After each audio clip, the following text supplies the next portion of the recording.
At Aerie, our goal is to build a major ophthalmic pharmaceutical company. Of course, we are going to start in the glaucoma market where we have two phase 3 stage product candidates. Rhopressa has, by the way, a new generic name called Notarsadil, which you'll hear a couple of times today. But Rhopressa is a triple action product. It is a Rho kinase inhibitor, so it relaxes the trabecular meshwork to allow fluid to flow out of the primary drain of the eye. It's also an inhibitor of norepinephrine transporter, so it reduces aqueous production, and it also lowers episcleral venous pressure. So 3 distinct ways of lowering intraocular pressure. We have finished all patient visits in our 2 U.S. pivotal trials. And I'll just give you a quick summary from an efficacy standpoint. Rhopressa, dosed once a day, was shown to be not inferior to Timolol, dosed twice a day. Now that's an efficacy accomplishment that neither the alpha agonists nor the CAIs were able to achieve, and they account for about 20% of the prescriptions in the U.S. glaucoma marketplace. Secondly, Rhopressa was able to hold the IOP stable from month 3 all the way through month 12, so there was no tachyphylaxis, drift, or loss of efficacy. From an AE standpoint, there were no serious drug-related adverse events reported in the Rhopressa arm, nor systemic AEs. AEs were commonly mild in nature, and they were sporadic, meaning they would come and go throughout the trial. A good example of that is hyperemia. About 50% of the patients in the trial had hyperemia at some point during the year. However, only 10% of the patients actually had hyperemia at each of the 6 visits. It came and it went. And 80% of it, of course, was mild. So we're quite happy with the profile that has emerged for Rhopressa. We look forward to submitting the NDA in Q3 of this year.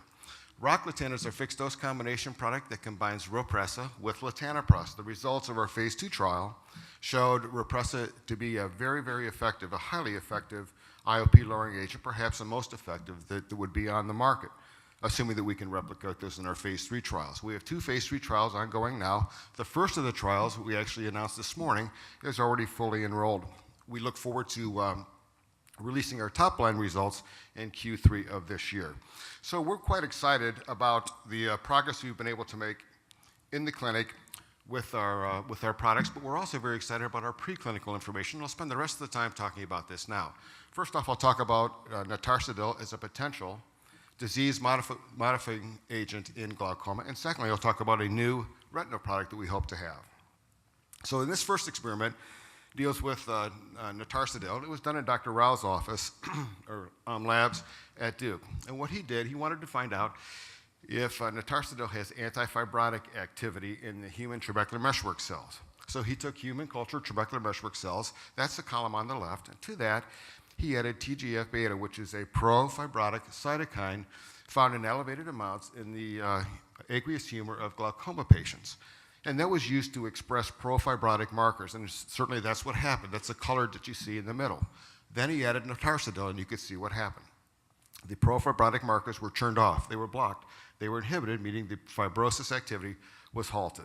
Why is that a big deal? Because fibrosis in the trabecular meshwork leads to a couple of things: constriction of the trabecular meshwork and resistance to outflow. So it raises intraocular pressure, fibrosis does, and it also lowers the amount of vitamins and nutrients needed to go through the trabecular meshwork to keep that healthy. So very promising work. There was also work done with Dr. Stamer at Duke and Dr. Gong at Boston, and they wanted to look at Notarsadil's ability to effectively increase the area of the trabecular meshwork that's effectively perfusing aqueous humor. And why is that important? Because if you could increase the area of the trabecular meshwork that is perfusing aqueous humor, you'll do 2 things. You'll lower intraocular pressure, and you'll increase the exposure to the antioxidants and nutrients needed to keep the TM healthy. So they took both eyes from a single donor. The eye on the right, they perfused for 3 hours with saline solution. The eye on the left, they perfused with saline solution and Notarsadil. And they put fluorescent microbeads in the solution so you could visualize and quantify how much active filtration was going on in the trabecular meshwork. And as you can see, the eye on the left with Notarsadil has quite a bit more active perfusion going on, so far more exposure to those vitamins and nutrients.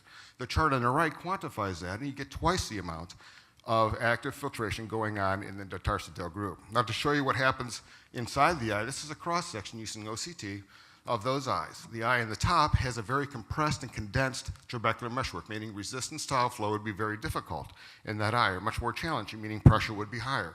The eye on the left The bottom shows what happens when Notarsadil came in contact with it. The intercellular spaces were expanded, much less resistance to flow, and much more delivery of those antioxidants and nutrients.